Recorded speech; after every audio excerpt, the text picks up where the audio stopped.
Hello and welcome to Beyond Binary Thinking. We made this podcast to expose binary narratives, tribalism, and ego in the discourse all too common in politics and current events, with the hope of finding something more radical. I have a quick request for you. So, I've made this episode with as little editing as possible, and I'd like to hear from you whether it's acceptable, and if it's not, I'm going to need some people to subscribe to the Patreon. So if you would prefer us to invest in editing, then I will happily do it. If 4 people do the minimum tier subscription on Patreon for $1 each, then I will resume paying for an editor. As it is right now, I have spent an hour editing this. And if that is acceptable to people and people aren't prepared to pay for more, then I have better things to do with my time. I would actually rather spend the time inviting guests and researching. But at the moment, it takes about 15 hours per episode for us to edit. And it's really slowing down our output. And people tend to prefer the live stream thing. So, if you subscribe to our Patreon, I will continue professionally editing the podcast. If not, I'm going to put the minimal effort in and focus on quality of guests and quality of research. Thank you for your feedback. Enjoy the chat. Yeah, I guess I'll start. So my name's Connor. So I have the Prove Me Wrong podcast, which is basically just where I talk about contentious issues in politics with people kind of opposing views and some level of expertise in that particular area. And I launched this last year because I've always been interested in politics, but have found that conversations with a bunch of like-minded people just kind of get us nowhere. And have always kind of sought out having like just those more interesting, like nuanced conversations with folks.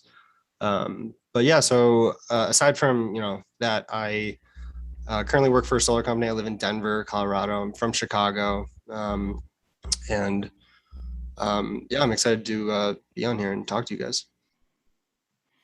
Awesome. Thanks, Connor. Yeah, really nice to meet you. I really enjoyed your podcast. Had similar vibes to me where I just get very bored when I'm talking with people and they're like, yeah, I agree. I'm like, well, no need to talk about it, I guess. Is there anything more controversial? And I think you have a brilliant style of, you get some people who I would struggle to agree with, but you bring the best out of them. I think it's a great podcast. I can highly recommend. Yeah, thank you. I mean, the sort of the impetus behind launching it was because I've met a lot of different people through politics, but also just in life in general, with very opposing views. And I always kind of come away with we share a lot more than what separates us. And so the point of my podcast is kind of like highlight that and focus on those shared similarities, even with people that I highly disagree with over, smaller issues. Yeah, no, I think it's more important as social media puts us in these little echo chambers of people that are more likely to smash like and agree with us. People don't confront differing opinions enough, and they're too often looking for to join a team of ideas, like it's some sort of tribalistic sports team membership. And discourse is all the poorer for it. So I really recommend anyone listening check it out. Really good episodes, and like mine, it's sort of episodic, so you can pick and choose from a quite broad buffet of topics that are interesting. Yeah, appreciate the shout out. Tom, let's hear a bit about you. This podcast has been a long time coming. We tried to do this, was it last year? Yes, indeed. We've been trying to do this a bit. Yeah. One of my friends who I had met while in China, Maureen, she kind of connected us on Facebook initially, and I'm glad to be finally able to do this. It's great. I'm interested, and I've been excited to do this, and I'm glad we finally able to make it happen.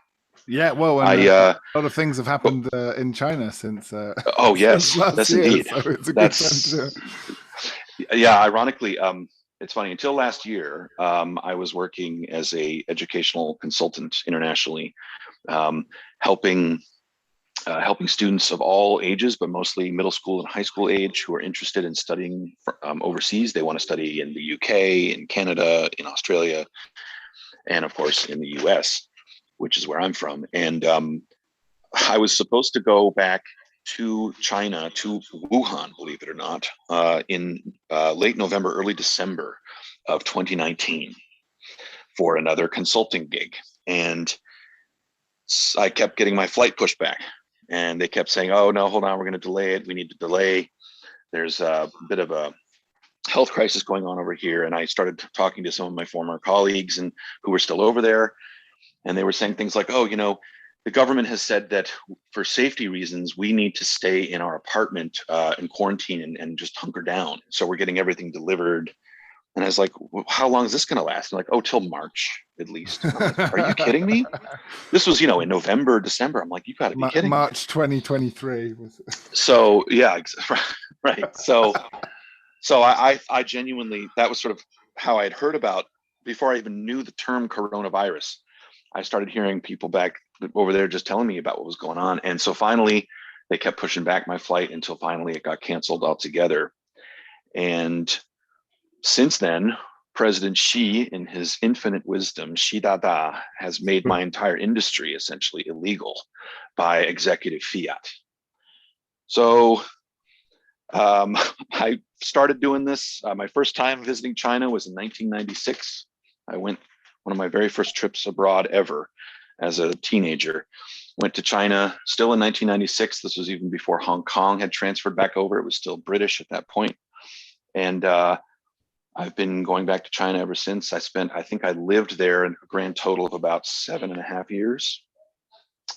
And until last year, I was fully planning on going back and continuing to make it a very major destination. And then, of course, COVID happened. And since then, I've completely had to change careers and started a whole new career, and which is it's exciting. I work now for Medtronic, which is the largest distributor of biomedical devices in the world.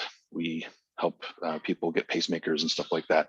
But up to that point, I was working in education, predominantly in China, but also in Western Africa, Burkina Faso, Ghana, Togo, Benin, and also Saudi Arabia, and also in Europe as well. So, but China is still, for better and for worse, very, very kind of a major part of my life. So yeah. Anyway, happy to be here. Thanks for having me. Yeah.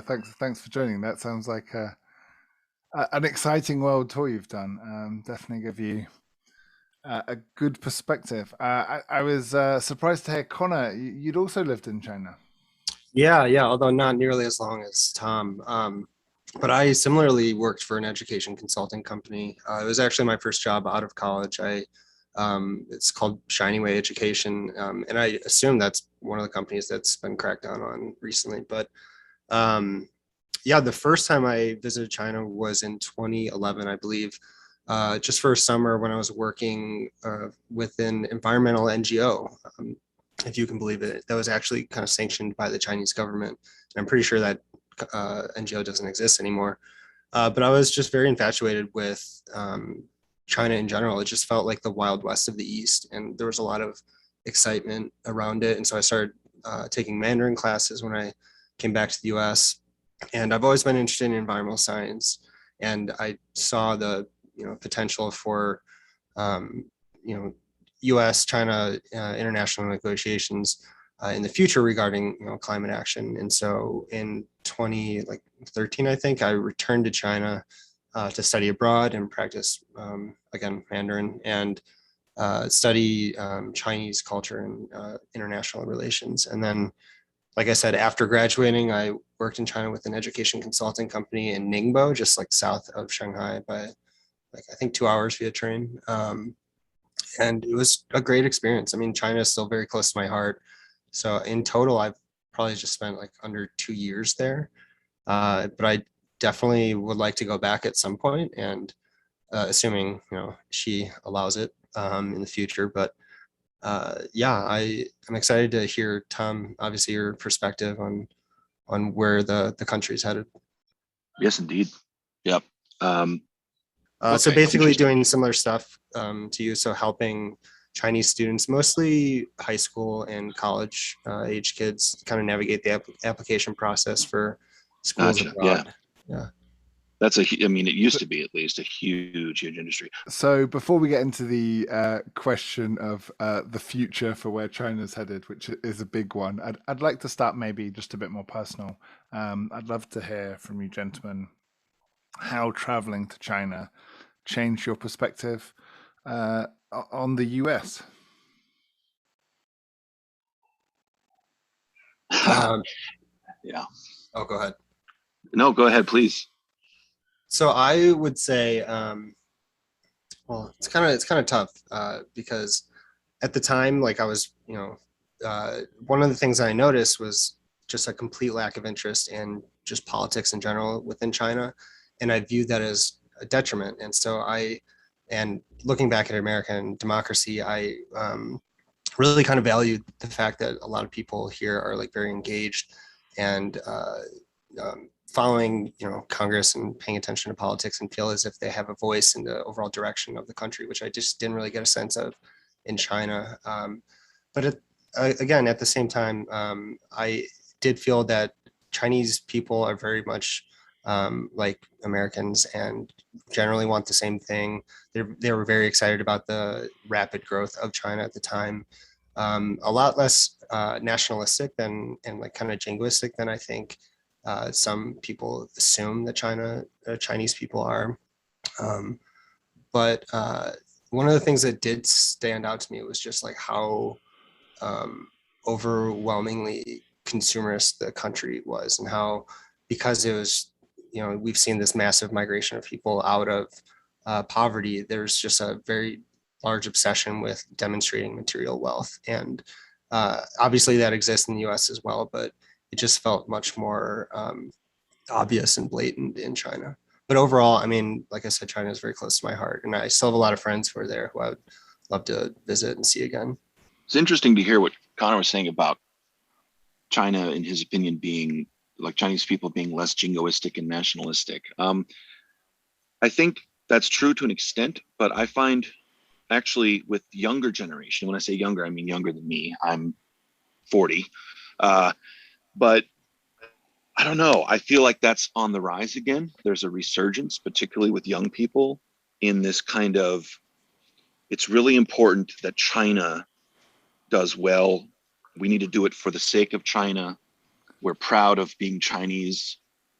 And I see that more with the younger kids than I did with people my age and, between my age and say 60, 65. I That's think, fascinating. I think if I do find anything, these things come in waves, right? Like, so yes. And I an think, example I'd say is Eastern Europe, where the parents are like really probably left leaning, and and it bucks the rest of the trend of Europe. Whereas in Poland, I noticed the parents are quite left leaning and the kids are growing up quite right leaning yeah, to yeah, counter that. it is definitely generational. I also think because a lot of the older folks, and I say older, I mean, I'm not even talking like grandparents, but, like 50s, 60s, they're old enough to remember China when it was truly struggling. And Mm. the progress that they've seen, it's interesting, has not made them more nationalistic. If anything, it's made them more pragmatic and more kind of cynical, particularly when it comes to like corruption, attitudes about corruption. I think a lot of young people have no idea just how corrupt the Chinese government has been traditionally and kind of continues to be in certain ways. They perhaps haven't had to deal yet with just the sheer level of like graft and bribery that's going Mm. on, which is not to say, that the Western system, particularly America, has that as well. That of course they do, but it's interesting that it's like almost as though the older generation has the cynical, yep, our leaders are corrupt. Yes, they take bribes. That's just the cost of doing business. That's just how things are. And they, I heard when I would have conversations, frank conversations usually over Baiju, which I don't know if you guys, I mean, I'm sure Connor's familiar. I mean, Oh, yeah. you probably guys know what we're talking about. It's the really, really strong Chinese rice wine. It's like, it's the strongest alcohol I've ever drunk, pretty much. But anyway, it over conversations where they start to get a little frank and they start to know you a little better and they trust that you're not just some foreigner who's trying to like get dirt, but you're actually caring about them. they're willing to sort of open up and tell you a little more about their own personal experiences. And I think their attitudes in particular about corruption is just sort of like, yeah, that's the way it is, but 没办法. The Chinese 没办法 is sort of like that. There's nothing to be done. There's no means by which we can rectify the situation. There's just nothing to be done. Like, it's sort of a collective shrug almost. It's sort of, that's the way, not so much apathetic, but just, yes, resigned. Very much sort of like, that's just the way it is. 就是这样. That's the way it is. It is what it is. I, first of all, hate that expression. It is what it is. It's probably one of my least favorite expressions in all of the English language, but it very much applies to their attitude here. It is what it is. It's, it's sort of nothing can be done, and it's the cost of doing business. And in the meantime, I'm going to try and build as much of it, work as hard as I can, save as much as I can to build something better for my kids. And they don't have anywhere near the same sense of like almost defensive nationalism that I think the younger generation seems to have. A lot of the kids that I encountered that I was teaching, you'd ask them questions about this or that, and not in any super pointed way, because in particular, companies make you sign clauses that say you can't talk about this or that topic. You can't discuss politics very freely, but they will tell you what they think about this or that happening, that current event. They'll tell you what they think about Trump, or they'll tell you what they think about Obama, or they'll tell you what they think about, back in the day, Tony Blair. I remember them always opining about Tony Blair. But, that's how long I've been going to China. But anyway, I know leftists in the UK still talking about Tony Blair a lot, don't worry. Well, I mean, it's sort of like, it's just sort of like they when they talk about it, if you dare to sort of pose a question to them that perhaps pokes holes in their own national pride, if that makes sense, or you just try to knock it down a peg, or you try to say, hey, maybe that's not, what about this though? That's a big problem still. They get very defensive, and you just don't see that in the older generation, perhaps because they're more wise and less petulant. I don't know, but I think it's more how they've been raised and what they're exposed to, their total experience. And because a lot of the older folks, they at least know that in the back of their minds, subconsciously, if nothing else, that things like Tiananmen happened. They know that it was censored. They understood because they saw it at the time what was going on. They didn't really know it all, but they knew better than to trust what the government was telling them. Whereas the kids today, they don't even know it happened. And if they knew it happened, it was like, oh yeah, those ruffians. They tried to. I can't remember what a student of mine said. She was in her early 20s. She said something like, they should have found a less destructive way of raising their complaints with the government. They should have done so in a more respectful way, which I thought was amazing. So I don't know. It's a strange. That's one of many strange contradictions that I find in China. But we can elaborate on that, I suppose. I'm curious. When was the last time you were in China? Because for me, it's been 6 years, and I think a lot has changed over that period of time. Yeah, I would say, okay, so I first went in 96, then again from 2006 to 2009, then again from 2013 to 2015, and then again in 2018, and then again in 2019. So the last time I was in China was like mid 2019. Yeah. And yes, I will totally agree with you that things have changed. I mean, those older folks that I refer to now, back in the day when I was first meeting them, a lot of them were still college students, or grad students, and now they're parents, and in a couple cases they're grandparents. We're talking a couple decades now, several decades now. But I think what hasn't changed is that the older you get in China, the more of all the people I met, and not entirely across the board, certainly, of course, but generally speaking, people that I know and I've known well, and I stay in touch with from time to time, the older they get, the less kind of gung-ho they are, the less almost fiercely, defiantly, defensively nationalistic and jingoistic they are. And the younger generation is, and it has me actually concerned. I think it's trending in the wrong direction. They're far more far more just willing to like do whatever it takes for their country and for the Yeah, sake of their I mean, country. it's funny because I think in most countries, political apathy tends to track with age, right? Like, or at least people don't question the status quo as much. Well, Even like that's true. an ardent boomer Trump supporter, I could imagine saying an argument of, "Oh, but they're all corrupt," right? So anything you threw as criticism is like sort of similar to some of the older people you just suggested that watch out for all politicians; they're all corrupt. But I think the Yes, I difference is agree with you on that. There's a in the West, in quotation marks. I'd imagine young people would be fiercely and using that energy to be anti-government, whereas in China it seems to be the yes, opposite, right? yes, that's exactly right. I think that's the biggest distinction. And I wouldn't even call it apathy, although I do understand. I mean, that the word does apply in a lot of cases. It's not so much apathy; it's more like I'm like I still care about what how sort of the way life is. I care about how sort of the state of living is, but I am less fervently. I think they're more cynical. They're more it's sort of I'm less I still care, but I don't necessarily think that I have the ability to change much. It's which I Yeah, don't what's the wouldn't call an apathy. serenity It's just more prayer? like I'm The working wisdom to within. know what you Yeah, can right. control and what Exactly. you There you can't. go. Yeah, exactly. Mm. Yeah. Yeah, Speaking of like Tom, young nationalist Chinese people, I had an interesting instance. So I grew up in Thailand. I lived there for about the same time as you were in China, Tom. Um, and recently with the Bubble Tea Alliance, I don't know how familiar everyone is with that, but you had the protesters in Hong Kong teaching the protesters in Bangkok and Myanmar how to resist.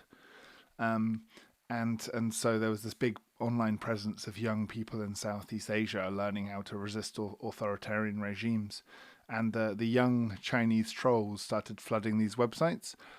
And the people of like Bangkok and even Myanmar and Hong Kong were just amazed how naive some of the young people online were, and just how sensitive and like most online cultures, you expect a bit of trolling and counter trolling and banter and memes, right? And they just found the Chinese really unable to take a joke and very easy to mock because it was was just this this like a Oh jingoistic yes, nationalism. very thin-skinned, incredibly thin-skinned. I would have completely yes, 100%. was that though like the government sanctioned like online trolls, or do you think like the majority being just actual Chinese citizens who are engaged? Hard to tell, I guess, right? Well, Weibo, I mean, Weibo, their version of Twitter, like it's interesting. It's not a lot of people who look at Weibo at a glance think that it's this highly policed and monitored and manipulated and controlled platform. It's controlled, but they allow certain speech to run wild and rampant, and other speech they shut down immediately. And what's fascinating is you have people who are a little older and a little more clever and a little more willing to flirt with danger and to poke the bear. They will change deliberately their certain characters, which if you speak them aloud phonetically sounds the same as the word Yeah, you're trying to yeah. say, but it Fools the actually bot. but the bots, exactly the AI and the and other what unless an actual human sees it, they're not going to catch it. I just think it's fascinating that like they do allow the trolling on behalf of China to defend China and the Chinese pride, Chinese national sovereignty, Chinese international ambitions, the 一国一家一盟, the one country, one family, one dream. That's that whole idea. They will let that go rampant, and you can do as much as you want and as loudly as you want, but you can't you can criticize Chinese people in the diaspora. You can criticize the Hong Kongers, especially, but you better not criticize Beijing. That's all. That's all you can't do. Anything else is fair game, kind of. Yeah. Tom, do you ever worry about the things that you say kind of preventing you from being allowed back in the country, or have you just generally accepted that you're already hacked and they're aware of your comments, or am I being a little bit too paranoid? No, I think I've asked myself that question a lot. I would say that I do plan to return to China one day, but I no longer have that itching yearning to return. I've spent a lot of time there, and and I will never say that the country has nothing new to teach me. Of course it does. It's you could spend 2 lifetimes in China and still not catch everything. But I think that the the kind of like the appeal of it has worn off on me. I find myself a lot more. I find myself less enamored with the place. It is still close to my heart in a lot of ways, but I have a love-hate relationship with that country, and so I honestly couldn't tell you when I will return, and I'm not in the meantime concerned that they are, because I don't use my WeChat anymore. The people I keep in touch with, it's usually just like by email or through Facebook, because a lot of them are able to get a Facebook because they're smart enough to get themselves a VPN. Um, and I think really it's like it's one of those things where it's like I'm not going to sit there and worry about what I could possibly do. I know that there's a chance that I will never be allowed to get hired again in the country um, because of like my online history. If someone wants to look, they could easily be like, nope, we're not going to issue him a visa. But at the same time, it's like I'm not going to then not say what I think. I've seen too much, and I've kind of the spell that China used to have over me has been broken. Put it that way. I hope that makes sense. I feel like I might be rambling a bit there. Sorry. No, I get it. No, it's great context. But yes, I do feel Connor's in a danger of dropping into another question on the podcast, and I'd like to hear what he thinks, if he's not nervous about speaking his mind on China. No, I mean, I don't have any immediate plans to return to China, so I guess it doesn't really matter. But as I launched the podcast, one of my big concerns was putting my true opinions and beliefs out on the internet to live forever, and whether or not that would prevent me from returning to China if I ever wanted to, which I do. Um, and I don't think that I have a large enough audience to warrant being rejected for my perhaps anti-China statements, but I just I think it's important to kind of obviously speak your mind and share your experience with those who just obviously have never been to China.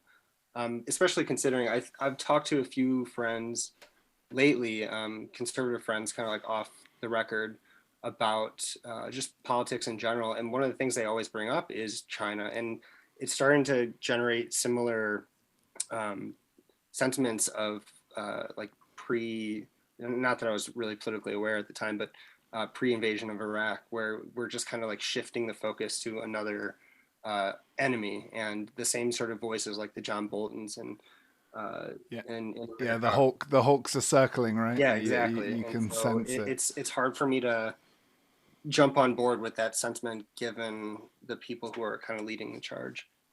So I don't know what it's like in the US, but BBC, British radio, in the last 8 months, the comparisons with 1920s Germany are starting to be made more and more frequently. I hear the drums beating. That's what I'll say. For like in the I US, you think mean? no, well, in the UK, that is happening. So there's these talking heads, lobbyists, lords, people senior in the Department for Defence, Ministry of Defence, I believe we call it. Yes, making comparisons between China and 1920s, 1930s Germany, and firing warning shots. Well, and let's not forget, I have no doubt that the BBC also is getting a lot of what they're saying. Not everyone. I'm not like it's some entity, but you know what I'm saying. A lot of the journalists and reporters and commentators for outlets like the BBC also are hearing what like Sky News in Australia is doing, which is like almost all day long. It's China is going to invade. The Chinese are invading. They're doing war games off our shores. And I don't want to be like yada yada yada about it, but it's very much kind of like the sort of bellicose we need to we need to man up. It's a lot of stories about how flat-footed the Australian Navy and the British Navy and the U.S. Navy is getting caught with China, who is on the up and up. And it was my favorite fun. What's it called? Not fake news, but like The Onion, right? Like parody news. Right. And it was like, panic in China as they find out in 8 years Australia's going to have 6 submarines. Yep. No, exactly. I mean, I genuinely think that Chinese ambitions for conquering the world militarily are far, far, far overblown. I don't think the Chinese government or the Chinese people have the stomach for that. What I do know is that the real power in China, the oligarchs and Xi now more than anybody, Xi and of course Wang Huning, the man behind the man, those guys are not interested in invading or in conquering militarily. They don't need to. They feel that famously they mock America's foreign policy absolutely for being impotent and ineffective, right? Well, sure. They point to how much was wasted in Iraq and what the outcome was. And they're 100% right. They are correct. I mean, they are correct in that regard. I'm not suggesting that like every military venture we've done was completely unjustified or that we should not have that kind of a presence. But I think that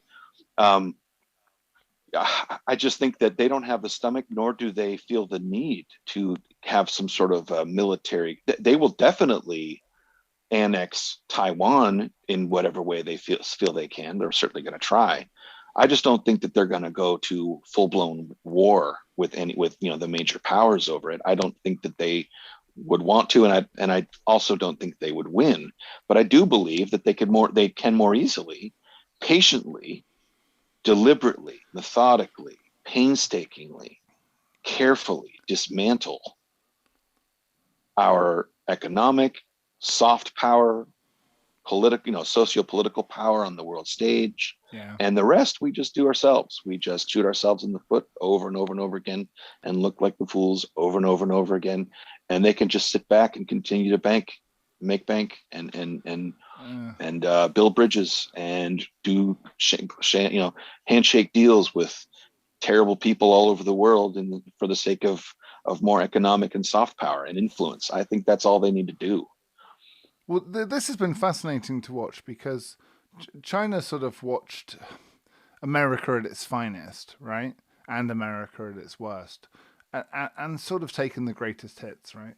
Of what to do and what to avoid. If you think of like Marshall Plan post World War II, that America extending its soft power and its reach across the world and all the trading partnerships that were part of that deal, right? And all the arms deals that went with having military bases on foreign countries. And instead of building military bases, China has built seaports and airports and motorways and railways. And I think 2 years ago when we did the first podcast on China, the Silk Road Initiative, Silk and Belt Road, was it called? Belt and Road, I think. That's the one, yeah. All that sort of thing just seemed much more wise. But we're starting to see it harden, right? So, for example, I think the port in Sri Lanka, that's gone from, you can have like a 30-year loan to pay for that.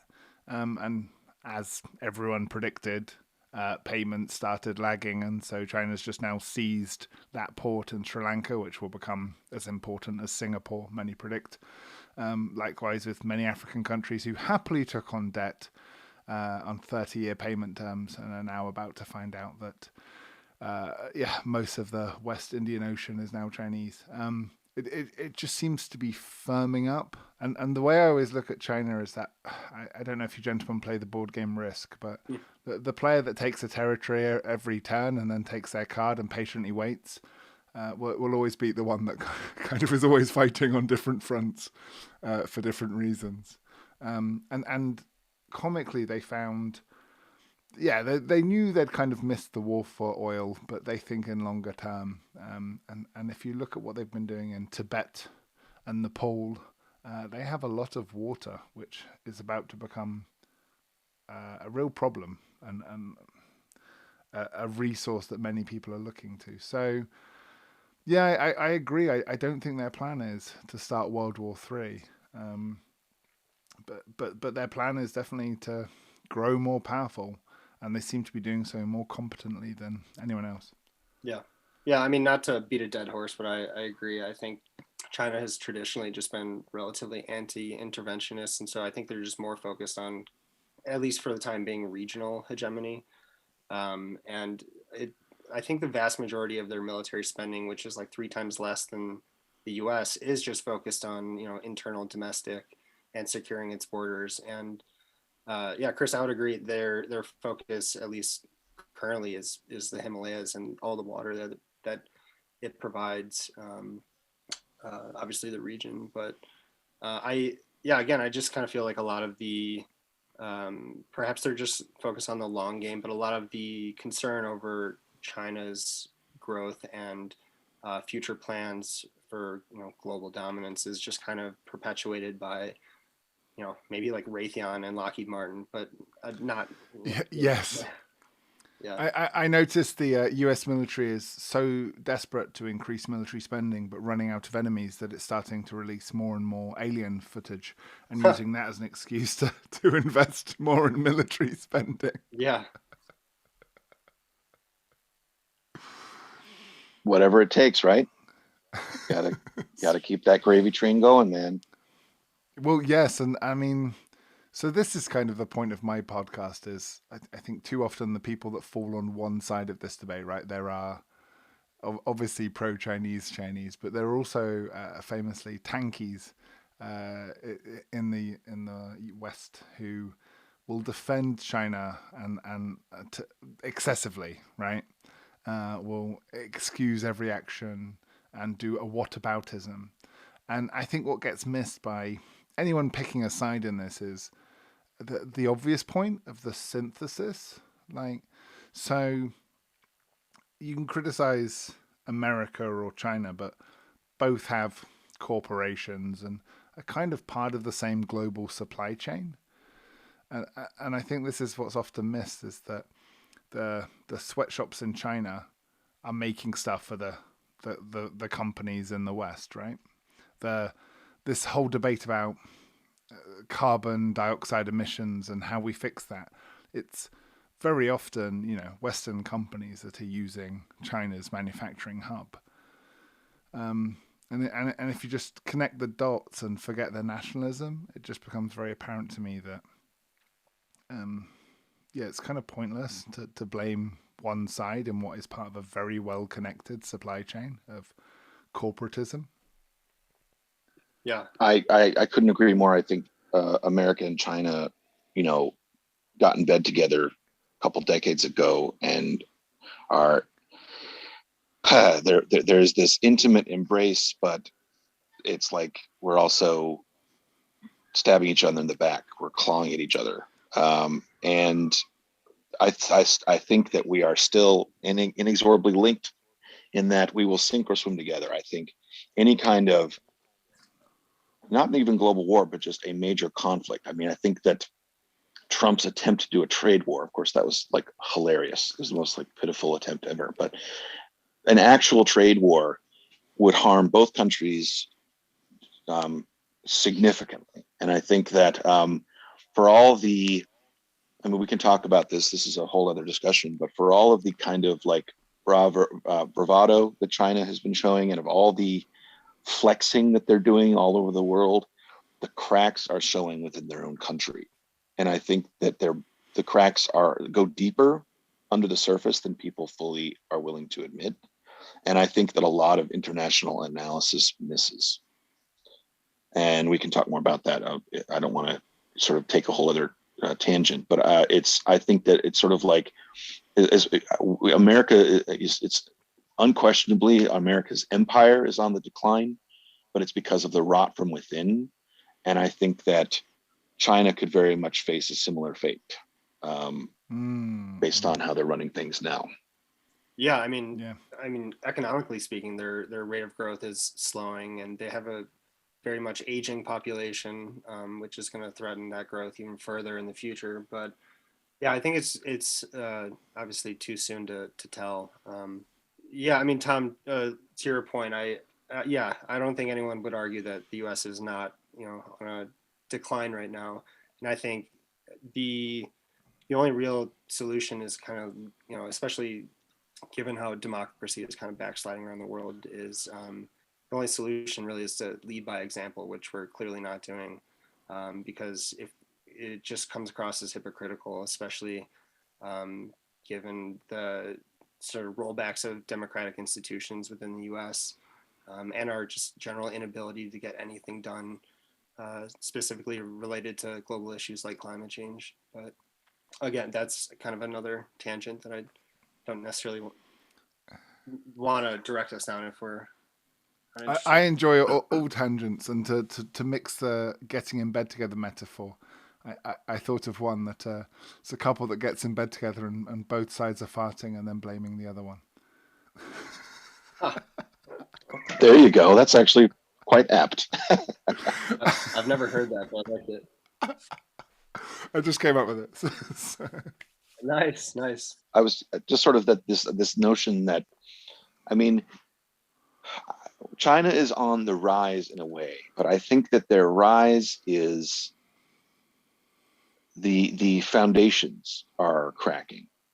They're building this magnificent tower, and the tower's foundations are cracked and unstable, and everyone's looking at the top and look how high they're going, and not noticing all of the issues.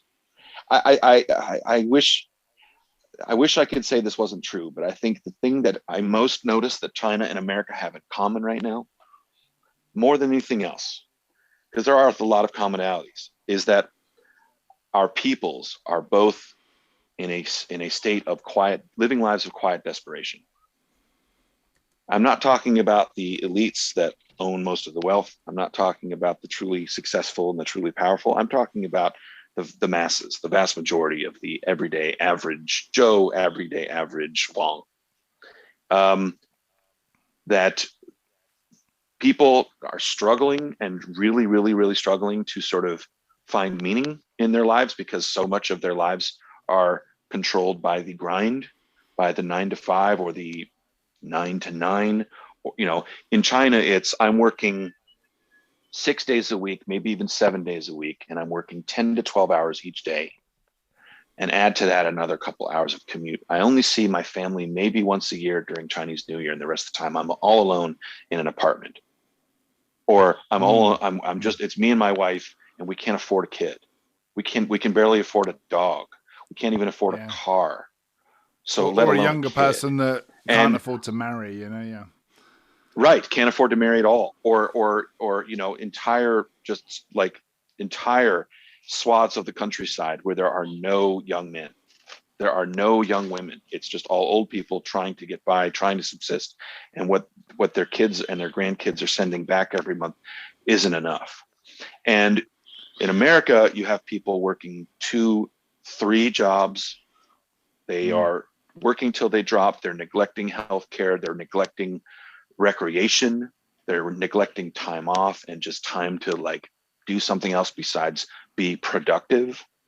I think that so much of both of our systems depend upon a workforce that is being pushed to its absolute breaking points. I think that the engine that drives China's fascinating, I mean, truly one of a kind in all of human history, economic growth, in the sense of just the sheer volume and speed of growth.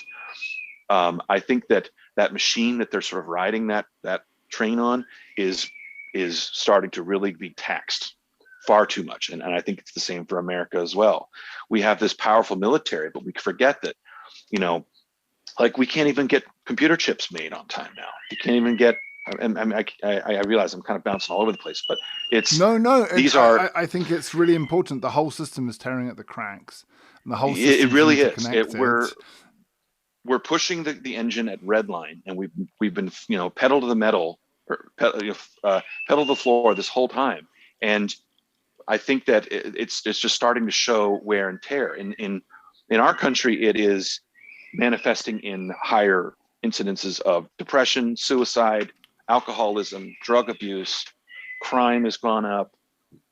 You have people straight up just quitting their jobs. In China, it's people who are giving up on what China says is the like duty of every Chinese person. It's to have a family, to raise a child, or at least one child, two if you're both of only children yourselves. Have a good job, get a car, take care of take care of the grandparents, and always do it in the name of a better tomorrow for all of China. Do it for the one dream. And I just think that kind of attitude completely says, don't pay no attention to the man behind the curtain. Pay no attention to. I remember the last time I was in China, the last two times I was in China, when I lived and was working there from sort of like 2015, 2016 time, and then again when I came back 2018, 2019, I saw street after street of just closed shops. I remember the company that I worked for, there was a big shop that opened. It was like they sold jewelry and fancy designer clothes. It opened, they renovated, spent all this money to renovate it, make it nice, and within 8 months, it had completely closed. An entire mall right by where I used to live, shut down utterly. And another one that I used to go to all the time to watch movies at, completely closed because it was empty all the time. And you see that happening, and then you see things like these rates of the birth rates are going down. People are just saying, I can't afford to have a kid. And in America, people are saying, why should I save? Why should I invest in my retirement? Why should I? Famously during the election, you have politicians in America saying, Americans can't even afford a $500 emergency. Yeah, that's right, because they're choosing not to save anymore, because they don't have enough to save, but they also don't see any kind of long-term hope. They're literally surviving on a day-to-day basis. It's sort of day after day to day, and you're taking it day by day and planning for the future. Please, making the world a better place, fighting climate change, fighting corruption, improving quality. That's someone else's game. I'm too damn busy. I can barely be, I might have time to tweet about it once or twice in the week. I might have time to show support by signing a GoFundMe or by, signing an online petition. But actually, having the time to go and protest this thing in person or to write a letter to my congressman, hell with that, man. I don't have time. I got my second or third job to get to. So, yeah, I'll get off my soapbox now, but I really think like this is such a, it's such a similarity. I see that kind of quiet desperation, that kind of holding on by a thread. Yeah. The communalities are so much more important than the differences, which are too easy to stoke, right? Yeah, I mean, I agreed. I think both governments, China and the U.S., recognize that rising income inequality is a threat to their legitimacy. And I remember being in China, just seeing just opulent wealth right next to, just like poverty, and it, no different than the U.S. I think we do a little bit better job of hiding it, perhaps, but. I've noticed that another culture, it hits you harder. So when I see like political corruption in Thailand, I was like, oh, it seems less subtle, but I guess, to a Thai, maybe that's a more subtle version. But especially after 8+ years in Thailand, I was much more sensitive to seeing it in the UK as well. I was like, oh shit, this is the same game. Yeah. Well, I think a lot of it is, it's easier to hide the cracks in Chinese society, particularly because, and obviously this is getting into a lot more old, sort of deep traditional Chinese philosophies. The idea of mianzi and lian, which is face, right? Chinese face, it's not just lose face or gain face in terms of social, but also just in terms of appearances. And I think that so much of China's work within their own country, within these industrial cities, within these third tier and second tier cities, it is so cosmetic and superficial what they end up fixing, what they end up addressing, what they end up working on. Yeah. My favorite example, from my own experience, but also I used to joke about it with a lot of my colleagues who, from the UK and whatnot. In fact, even Maureen, I think, and I talked about it once. You have right outside, this wonderful new shopping mall that they just built, and this wonderful new high-rise they've built. You have this just pile of debris and rubble of what used to be there. And rather than clearing that out, we're going to construct a wall around that giant hole in the ground with all its debris and mess. We're going to just construct a wall around it, and we're going to paint nice scenery on it. Another example, they cut down an entire little like woods in the middle of Nanjing City, right by where the university used to be, the main university campus. There used to be. So I remember I was there when they still had it. This beautiful sort of tiny little kind of wooded area in between the two campuses, that got completely razed. But because they never got finished getting the funding to produce what they was going to put up instead, they ended up just building a little kind of drywall barrier around these now chopped down beautiful forest and painted trees on the wall. So you cut down a forest, you build a wall around that hole in the ground now, that just wasteland, because you can no longer afford to build what we were going to put up there, and you paint trees on it rather than just planting new trees. And it's all cosmetic.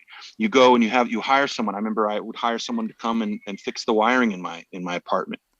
And he would come in there and he would patch it, and he painted it immaculately. He must have spent 3 hours painting the cover to make it look like the wall hadn't been touched. And it broke again in like, I think 8 weeks or something like that. It was like a matter of a couple months when it was not working again. If he had just taken the time to go in and actually fix the wiring properly, instead of painting this lovely cover to hide the mess. So it's funny how so much of what I see in terms of Chinese domestic work and domestic projects is to make things look nice on the surface rather than actually building something quality underneath. It's all a facade. Yes, facade for sure. It's that face. It's yeah. Because no matter what, no matter how bad things are, you can't show it. This is so fascinating to me because I speak to a few Chinese experts, but it's great to talk to someone that actually lives there, because there's this perception from outside that the problem with Western democracies is they have 4-year election cycles, spend half of that campaigning. Most have the attention of the average tweet drama, and China has a 100-year plan, and it's really fascinating digging in that's sort of like the media version. China has a 100-year plan, but yeah, they suffer from the same short-termism and painting over the cracks, and yeah, that's I think really the synthesis that I've been feeling more and more when I talk to people, that it's just global capitalism stretched very thin, and really struggling with the growth that's demanded. I think these new efforts by Xi and Wang Huning and the powers that be, they're trying to consolidate things because they know this to be true. Even if it's something they will never fully admit, I think that they deep down see the cracks starting to form. And this new crackdown, this new kind of like this new plan for kind of a re-centralization. We're gonna eliminate the corruption and the decadence. We're gonna shut down the celebrity culture. We're gonna call an end to all sissy boys. That's literally like the kind of terminology they use. We're gonna get rid of that because this is sort of a overcorrection for all of what they see as sort of the cracks in the foundation of the prideful one dream, one country, one family. They see that as perhaps the product we're selling is not as good of quality, so we really need to shore things up. We need to reconsolidate power. We need to kind of gather up all our jacks and make sure we're good. I don't know.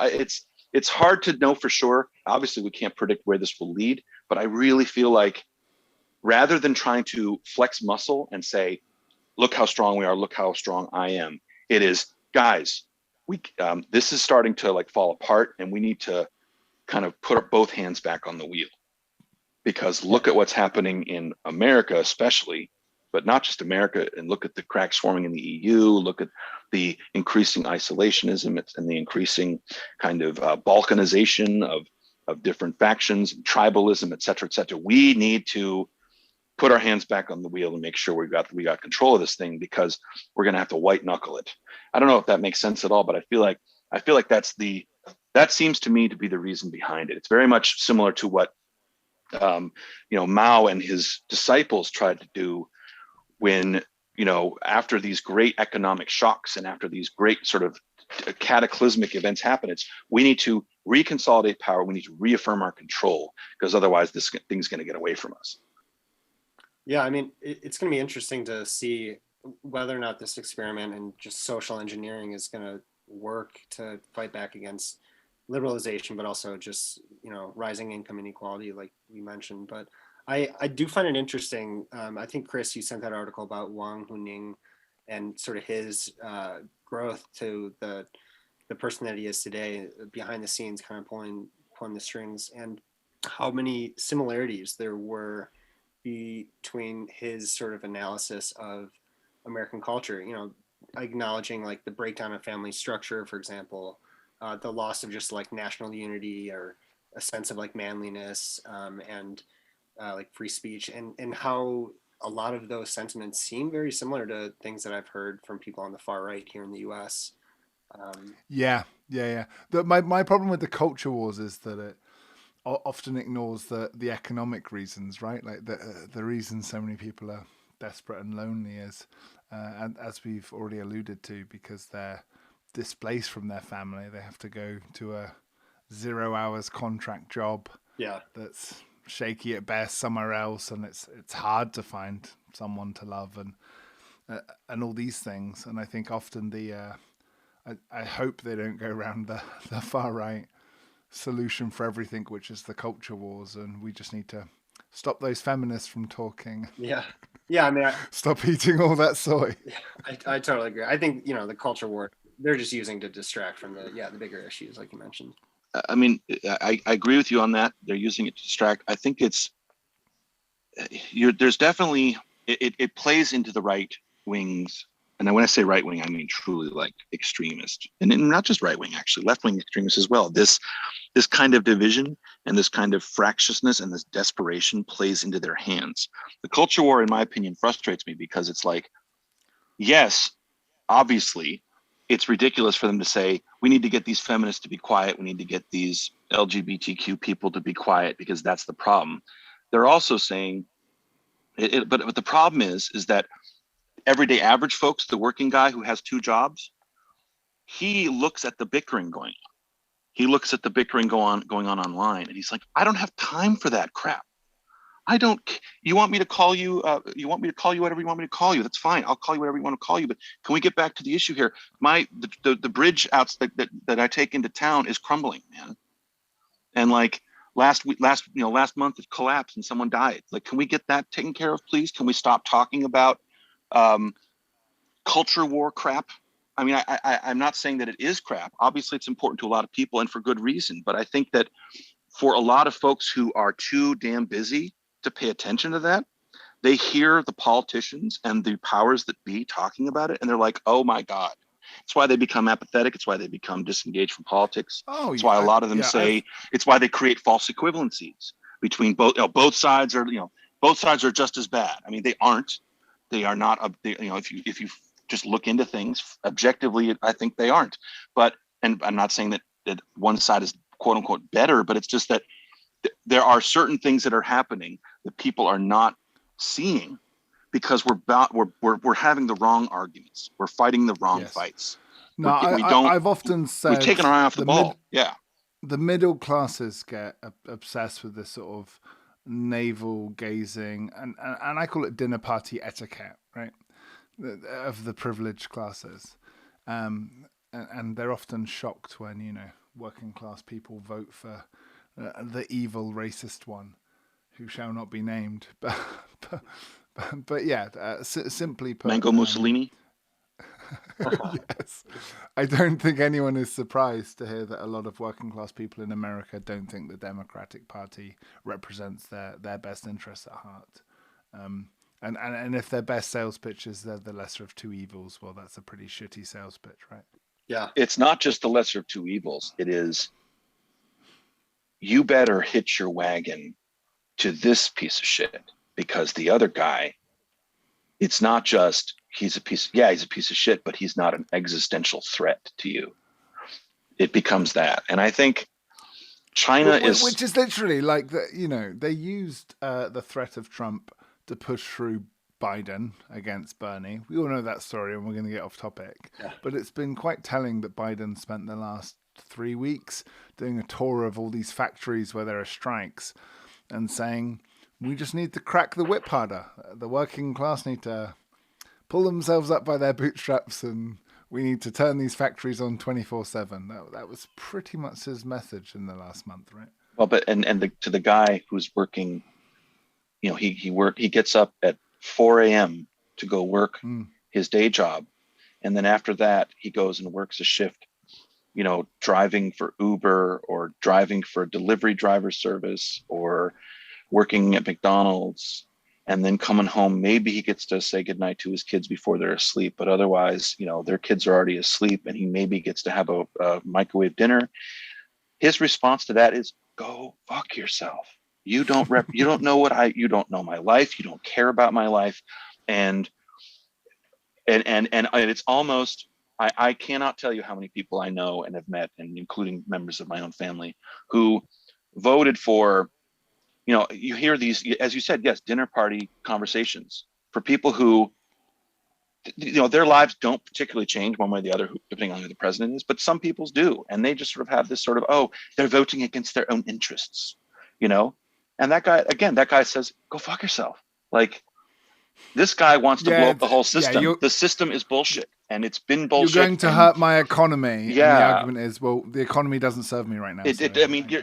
Blow the whole thing up. Blow the whole thing up. That's absolutely the attitude. And why not?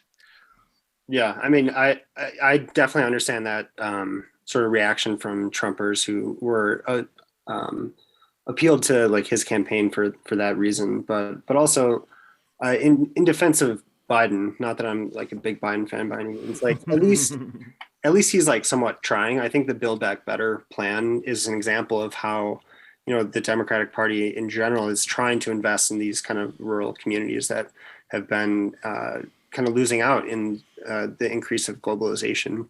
And if you shift back, the focus of the Republican Party, as far as I can tell, what was their major accomplishment during Trump? Like the tax cuts, and which overwhelmingly benefited the rich. And so when I do see people on the far right, flock to demagogues like Trump, I often just kind of think about, like, is that just a product of right-wing conservative media propaganda, or are they justified in that sort of anti-establishment belief, which I think a lot of people on both sides of the aisle are really kind of feeling these days. So do we think that the Chinese government cares more about raising the standard of quality of life for its people than the American government?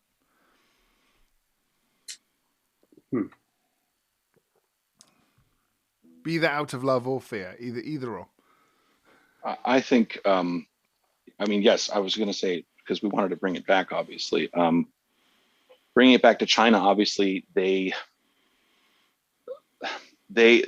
Chinese people that I've talked to who are reasonably well educated and who pay attention, like they actually read world news, they pay attention to what's going on in the rest of the world, not just in China. The one thing they envy most is that we're able to choose our leaders, and they are bewildered and bemused in the extreme by the people we then choose. Yes. And by that, I don't just mean America. I think you've heard people talk. I remember one of my students, he was actually kind of young, but he had had a talk with his dad about, he was talking about the UK, because his dad was in the UK on business. And he brought a picture of Boris Johnson to class. And he said, is this the leader? I was like, Is yeah. this the best? Is this the the best leader? the process has And to offer? he said, and Wow. he just sort of asked, is this the leader? And I said, yes. Oh, Like, and he said in Chinese, he's like, you're trolling me. like really? Like he honestly couldn't believe it.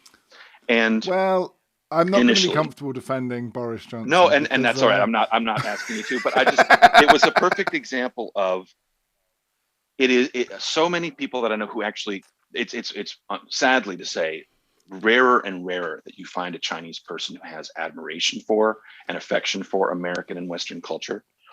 More and more you see them sort of shaking their heads and sort of saying, this is not what I want to have my kids be watching. But I think, and beyond China, it has an effect. So democracy seems like a failed project, and growing up in Southeast Asia, it very much used to be the case of all China's growing, but we look to America with hope and respect, and that seems to be the better system, right? Right.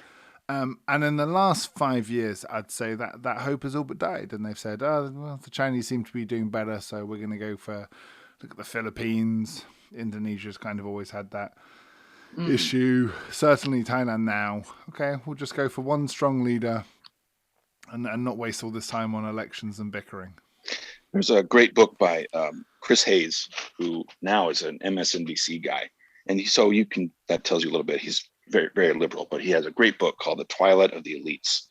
And essentially his thesis is that it is not all of these evil people rising because, gosh darn it, those evil dastardly people. It's the failure of people who have been in charge, of the so-called experts, the people who ostensibly are supposed to know how to fix things, know how things go, know how to make things better, have a plan, how they've so utterly, totally failed in the execution of those plans. And by the way, I completely agree. Connor, you made the good point. Biden is trying, and there's a lot of other leaders around the world that are indeed trying, but I feel like they're fighting a losing battle, and people see that, especially in China, and they think, Xi Dada, he's a bastard. He's a total son of a bitch, and I don't like what's happening, but he's got our backs. He's leading us at least in the right direction. He's our son of a bitch. He's our son of a bitch. Yeah, very much so. Yeah. Yeah. Is it possibly the case that with the death of the free press, so there's two things going on in the West. One is that we are free to criticize our leaders, so there's more criticism around. But the other is that, I read a statistic where I think journalists now get, a quarter of the money that they did 10 years ago. There's a quarter of the journalists still in employment. And because of that, they're easier than ever to buy by corporate lobby groups. So do you think part of the problem is that we have this, in air quotes, free press that we use to criticize our leadership in a way that you can't in China? And that sort of exacerbates criticism, but also, who's paying for the criticism, right? Makes it very difficult for our leaders to do anything against the interests of big corporation. Whereas in China, it seems, as you said, with the recent disappearance of Jack Ma and so forth, that it seems that government corporation relationships seem to have the appropriate power balance, or more of a power balance you'd want. Yeah, I don't know. I think, obviously free press, in its purest form is a good thing. But just generally the influence of money in politics in the US seems to have just corrupted our ability to get anything done, or, enact policies both at home and abroad that actually benefit people instead of profits. And yeah, to your earlier question about whether or not China cares more about protecting and advancing the interests of, the middle class and perhaps the poor. It's hard to say, given that they have gone after, billionaires like Jack Ma, whether or not that was intended just to kind of curb his, influence after he after the IPO. But Yeah, I think, mentioning places like the Philippines where Duterte has launched like a pretty aggressive campaign against drug dealers, and they have a press that's been constantly under attack. It's hard for me to envision a future where Chinese values of controlling the media narrative and not really focusing on humanitarian issues or and free speech is beneficial because at the end of the day, like without the knowledge of what exactly is going on and who is suffering from political decisions, then nothing seems to me will get better, if that makes sense. It does, and again, it hits on the theme of it's never this country versus this country. It's just thesis, antithesis, and what ends up with synthesis. So, the war on drugs has been one of America's greatest exports. Literally, I remember them going around Southeast Asia on a tour, offering good trade terms, but on the condition that drugs were heavily clamped down on. And I remember it, yeah, just forever changing countries, how they handled their borders, the militarization and industrialization of their police forces, and sort of making it a for-profit police force, right? Yeah. I've famously in Thailand has police chiefs driving Ferraris now, because they capture the money from drug dealers, right? Yeah. And it's just a hell of a game, and that's my main. No, well, yeah, I'm sure. Like Duerte's, yeah, the many countries' whole game now, right? That's not just in Thailand. That's yeah. Oh, I was going to say here in the United States, it's not so much necessarily the police chief that's driving around in a Ferrari, but American police forces in the last 10, 15 years have absolutely ramped up the seizures of property, and they will straight up just seize your famously assets. take and more even if you get than acquitted, they get back from robbers of crimes you will almost likely never get that stuff back, and that's how they finance the. Yep. And they will use that to then they don't necessarily purchase Ferraris for the police chief, but what they will do is they'll buy the person selling that will an armored personnel carrier, as will the person running the for their private prison department, who then does and the drug tests and throws people back in. absolutely, and 100%. Oh yeah, private prison and and of course the contractor that builds. The police chief in the town where I used to live. I used to live in a small town in Missouri for a good long while. The chief of police there, he has a very nice house. So, you don't get that on just straight up working the city job. So, I don't know. That's a little off topic too. I can bring it back. Can I say I'm the master at bringing these tangents back? So, I actually believe a big part of the criticism against China is that their people aren't free.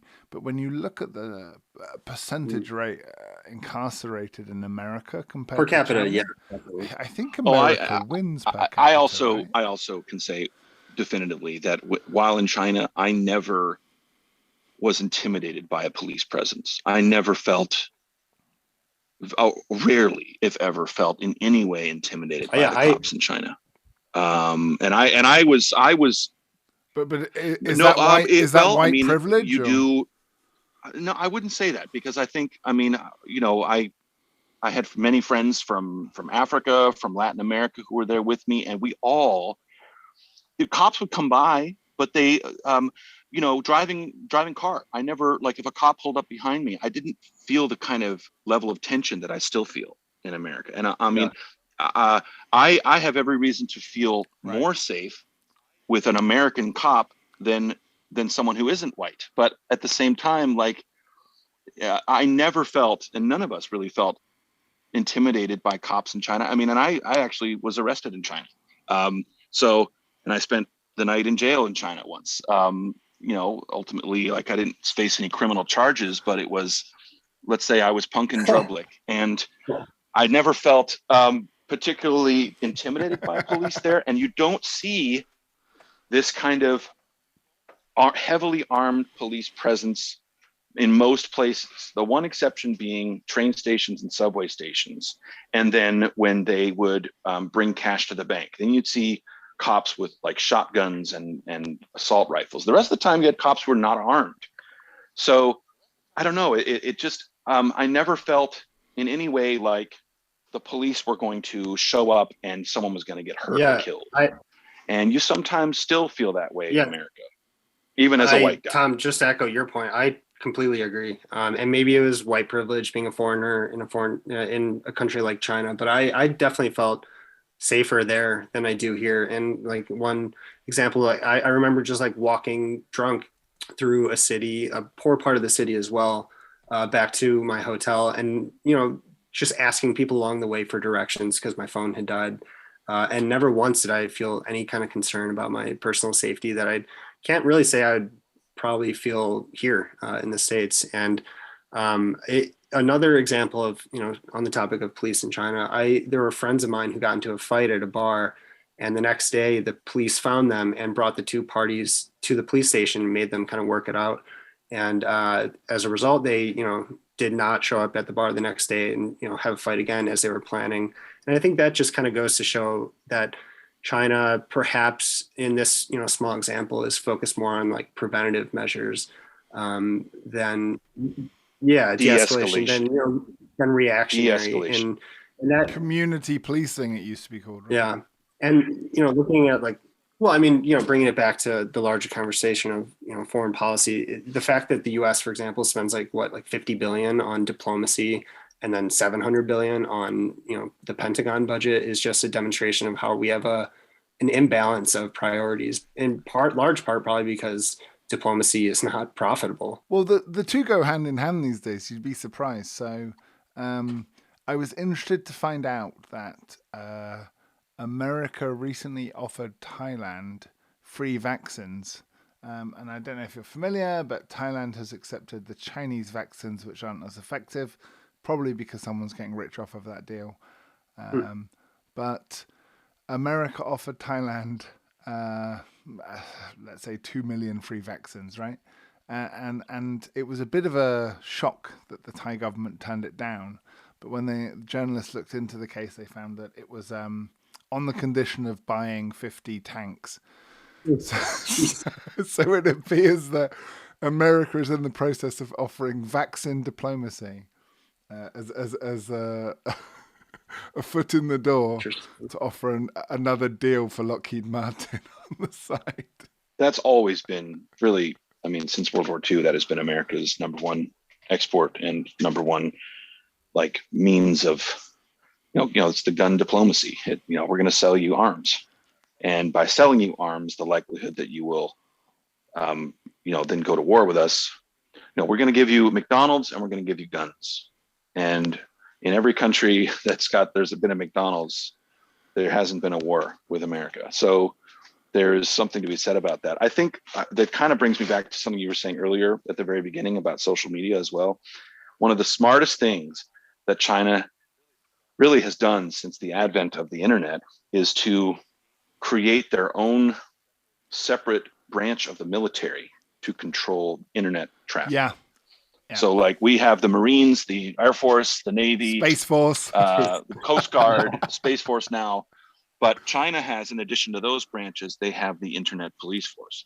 And one of the wisest things they could ever do was to create that force to then control online activity. Of course, you're seeing the truly disturbing results of the, sort of truly positively Orwellian system of social currency, the social points, social score, social credit score. That's obviously a huge concern. But it's funny, you have on the one hand this so tightly controlled online presence, this watchdog, and it's tightly controlled and everything is carefully monitored. But on the other hand, you have China, as you were saying earlier, buying up all these ports and sort of trying to increase their influence around the world through soft power. Doing that undermines that control. The more people spend time abroad, I felt towards the end of my time, especially in China, that the more people I sent overseas to study, at the very least, I was helping to give those people a different perspective on how things should be and opening their ears and their eyes to a different just a different part of the conversation, yeah. a different And voice in the conversation. so tying this all And I think together, that I think it'd be quite interesting. Often it would have been thought that sending people abroad would be a risk to Chinese security. But given the struggles of the West are having with the American dream, perhaps it's like when the Amish send someone away, knowing they'll come back, they'll struggle out there. Rumspringa, yeah, for And sure. likewise, you said, Absolutely. social media. I remember 15 years ago, the narrative was very clear, right? We have a free internet, free communication, and that's why we will always win because we have freedom and they have constraint. Whereas nowadays, you see that the internet is run by one of three corporations, and they're kind of getting dealt like as if they're a hostile foreign power, right? They have the budget and the workforce of small aggressive nations, should we say? They're probably more powerful than North Korea these days. Facebook. Oh yeah. more of a threat to our democracy. So I'll put it that way. No, I was just gonna say, I feel like the future 100 years from now is just gonna be run by like no city states, no countries. It's just gonna be Amazon, Alibaba, Google, and I don't know, something else. Just like maybe that's a little too utopian. I think famously, China is trying very hard to control the next century. And China's famous for sort of taking that long approach, the long game. And I think they're very good at that. But they sometimes forget what's going on right in front of them. And they don't always calculate for the here and now and what can happen with that. I think in that regard, the West, so to speak, America and America's allies, have the advantage in that one way. That as much noise and chaos is out there, all this bickering, and it seems like nothing can ever get done. I think that the fact that we have voices and many different voices in the end is a strength. I still think that is what could potentially allow us to compete in the long run. In the short run, it causes a lot of political instability, a lot of chaos, a lot of strife. But tell me a place in the world that isn't facing strife right now, because I'd like to move there. And I think in the long run, that conversation that is more open, that is more raw, that is more, I hate the word free because it isn't free, and it is not as though it's not being controlled, but it is, I think, that kind of chaos, that kind of tempest that can produce, in the end, better ideas. I think that China's number one weakness, in my experience, is that they're really not good at thinking outside the box, because their entire political structure, their entire power structure, their entire economic structure, it doesn't allow for outside the box thinking. That upsets them too much. And when's the last time you heard of like a Chinese innovation that everyone's using, that like we all depend on? Chinese are very good at reproducing things, at taking other ideas and sort of mass producing them. But you don't see a lot of innovation, and it's not that they're less creative. It's just that their culture and their system doesn't allow for that kind of outside the box thinking that is necessary for innovation and creativity. And so this chaos, this maelstrom of different opinions, a lot of it is shit, and a lot of it is navel gazing, and a lot of it is really frustrating. But I think in the end, it gives us the slight, and I do say slight. Yeah, I mean, I agree. I think our human capital is our greatest strength, and the fact that I think a much larger percentage of our workforce has advanced degrees than China's is obviously an asset. I mean, granted, that's going to change as more and more people get college degrees in China. But I'm curious, like, at least for me, the majority of my Chinese friends, if I were to offer them like an option to like move to the US, I feel like the vast majority would take it. Granted, they would probably eventually want to move back to China, but I think the US still is a destination, and our soft power remains pretty strong, whether that be through Hollywood or just our other diplomatic efforts around the world. But yeah, I mean, I definitely agree that our diversity is kind of what sets us apart, and China's aging population, like we mentioned, and just kind of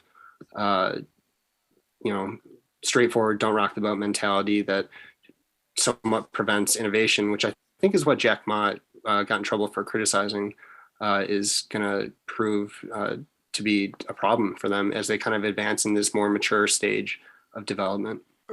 Gentlemen, thank you so much for bringing us away from the dark side, because that was getting a bit dire. Yes, true enough. It's hard not to feel pessimistic sometimes, but yeah. I love to hear that Jack Ma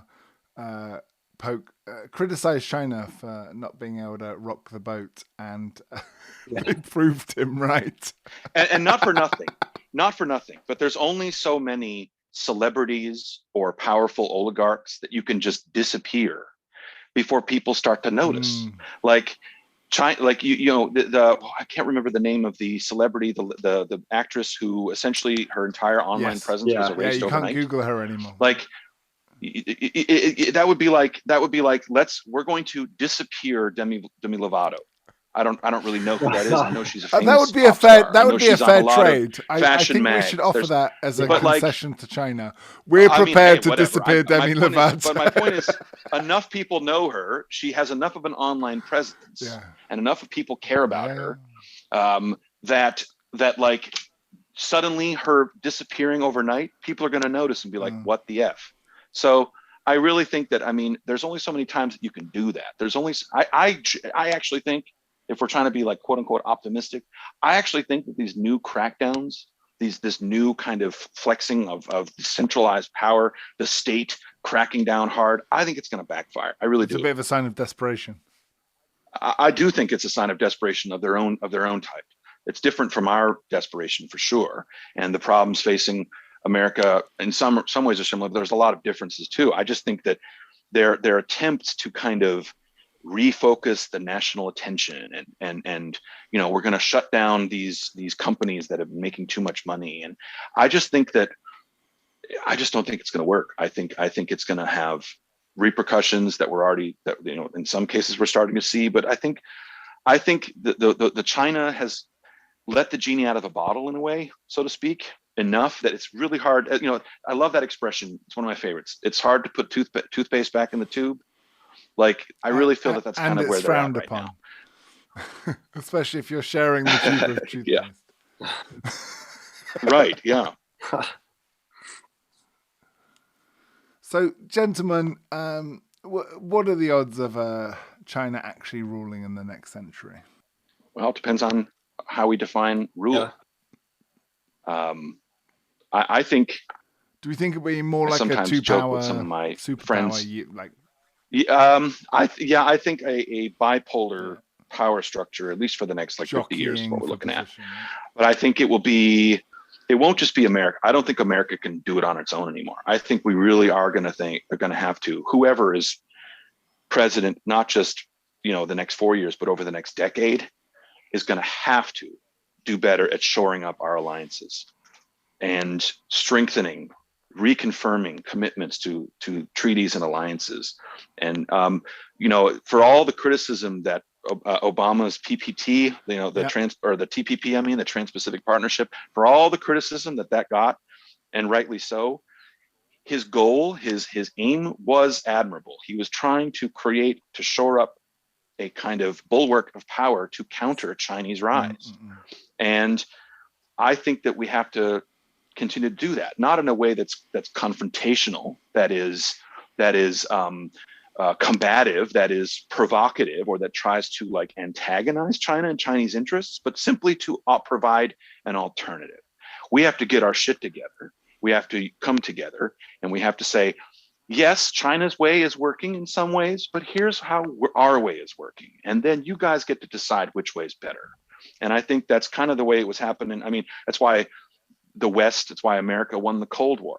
You had these two systems competing, and it took decades and it took over a generation. But over time, people started to realize, hey, this way is better than the Soviet way. And I think we got to we can't sit there and fight them on their own merits. We have to say, no, we have to offer a better alternative. We have to be just better, if that makes sense. I would have an argument that neither side won the Cold War. America adopted the police state and Russia adopted corporatism. But I do understand your point. Fair enough. You're right. That is obviously a way oversimplified way of putting it that America won. Yeah, it is just sort of, it was we were able to avoid total collapse and kleptocracy. Yeah. And of course, now you could argue that we are a full-blown kleptocracy. But anyway, that's another topic for another day. Yeah, I mean, I kind of think that unless there's some drastic change in domestic policy regarding, overturning Citizens United and removing the influence of money from politics, and enacting actual democratic reforms, then we're just going to see a further shift towards autocracy around the world. But I don't know. I guess I'm still hopeful. And tribalism. I would say like the idea of China global hegemony is a little unrealistic. I think at least in the next 50 years, I could envision more kind of like regionalism with, the Asia bloc controlled by China, like a European bloc, and Latin America or just America bloc. But I just think that, China, given what we've seen thus far, is just not interested in establishing the same kind of military footprint around the world that the U.S. has. And that being said, I think the U.S. is going to have to kind of retreat to a certain extent because of the costs, and the results are just obviously not there. I mean, the analogies to the British Empire are probably the most apt. So for those non-historians listening, the British Empire folded pretty quickly over a 10-year period, mostly just because it became economically unsustainable. And in some places they voted for it, but in others we literally just left in a hurry and went, "Have your country back, sorry, bye." The withdrawal from Afghanistan seems to be a remarkably similar parallel to how Britain left most of its former colonies. Yeah. Honestly, in a hurry with its tail between its legs. Yeah, I honestly wouldn't be surprised if, there's another, like, well, maybe I'm being, again, too pessimistic, but another civil war here in the U.S. and within the next 20 years. We nearly ended on a positive note. I know. Sorry to bring it down again, but I would tell you, honestly, it's the most universally recognized holiday globally is independence from British rule. Of all the holidays, the most countries celebrate as a public holiday. That's hilarious. Their Independence Day. Sorry. No. It's good. It's good. We learned our lesson and we took our spanking, and now we talk in pubs about how great we used to be. That's all we've got. But that's okay. I mean, it's like I think that enough people. It's funny hearing people, Brits like yourself and friends of mine from the UK and friends of mine from Europe in general who have that very kind of they are totally okay with being self-deprecating in that way. Yep, we used to run the shit. Now we don't, and we're okay with it. We're not. I think a lot of Europe, France and Britain for sure, and a lot of these other countries, they used to run the show. They used to have empires. They don't anymore, and they've come to the realization that that's okay. That's perfectly okay. They no longer have imperial aspirations. And I think the sooner that Americans can sort of realize, hey, we aren't, the greatest thing since sliced bread. We've brought some great things to the table. We have things to contribute, but we don't need to run the world. We don't need to be Team America, World Police, America, fuck yeah. We don't need to be that. The sooner we get that through our heads and sort of and in a self-deprecating but a humorous way, in a self-knowing way, can say, hey, we don't need to be number one all the time in everything in all ways. The sooner we will kind of get our heads in our own asses, and I think the sooner we'll be able to avoid marching down this terrible path that we seem to be on. And the same goes for China as well, right? Yeah. Oh, 100%, absolutely. I'd say at least here in the U.S. that sentiment is increasing, especially on the right, which is surprising given their recent history. But the fascination I have is that, yes, even the right has just lost its appetite for bellicose war, hawk chanting. And this was part of the Afghanistan withdrawal, right? Like, neither side had an appetite for it. Both sides were trying to withdraw. Yeah. Both sides realized, oh, geez, we can't, this isn't our fight, and it shouldn't be. And by the way, you look at how the Taliban's doing, they're not exactly doing great now that they've got control of things. It's like, hey, we handed you the keys, go ahead, good luck. And they don't seem to be doing much better themselves. So that's all right. They can have it as far as I'm concerned. And that's, I think, very much the attitude of a lot of Americans. Really? We just spent how long there? 20 years? What do we get to, what do we have to show for it? Nothing. A lot of blood, a lot of treasure lost. Cool. That's good enough. We can, let's throw in the towel. We're good. We can focus elsewhere, and they can have it. Really. That's about as positive as I think we'll get as an ending, gentlemen. Thank you so much for what has been a genuinely entertaining, enlightening, and fascinating conversation. Does anyone have any resources they'd like to recommend or anything they'd like to plug as we wrap it up? No. Check out The Economist. They just dropped a really interesting article about China's economic woes. I was reading that recently. It talked about the three-pronged factors for China's economic woes in their own country. Energy problems, of course, the pandemic like everyone else, and the construction slowdown. To me, that's the nutshell right there. That the cracks are indeed starting to show that China doesn't have all the answers either. Yeah. And thanks so much for having me. It This was an is great. absolute pleasure. I really enjoyed participating. Anytime you want to have me back, I'd be honored. Mate. And in any case, this was a genuine pleasure. Thank you. Yeah. Thank you both. I really enjoyed the conversation, and I encourage anyone listening who wants to have a conversation on any topic that they're passionate about to reach out to me at pmwp.pod@gmail.com. I'm not as smart as you guys, but I like to kind of conversation to expand. I would love to prove you wrong. The problem is I fear we agree on too much. Yeah, right. Hey, you better believe I'm going to be checking out your podcast. It's been a joy to talk to you both. Yeah. Thanks. No, I can't recommend that podcast enough. Honestly, genuinely. Yeah, for sure. Like we should all talk to people as politely as Connor does. Appreciate it. I will say, I think the first season, it's a lot of just monologues because I wanted to first lay out an opinion and then encourage people to respond to it. But then the second is more just conversations. So fair warning. No, I recommend both. I've enjoyed both. Cool. Gentlemen, this was a really good conversation. Thank you so much. I hope the listeners agree. If you have any feedback, hit me up. And yes, I will happily pass it along to our respective guests who have been fascinating. That was a really good insight. Thank you both so much, gentlemen. Yeah, thank you. Thanks again. Take care. And to end on a positive note, then, it sounds like World War III is not about to happen imminently, right? Fingers crossed. I don't worry about that so much. Do the patriotic thing. Stop shopping at Walmart. Stop buying cheap Chinese crap. I'll see what I can do. Thanks, gents. I'll hit stop recording, and there you go. I will try and get this edited within the next 2 weeks and show the link. Yeah, thank you so much. That was lovely.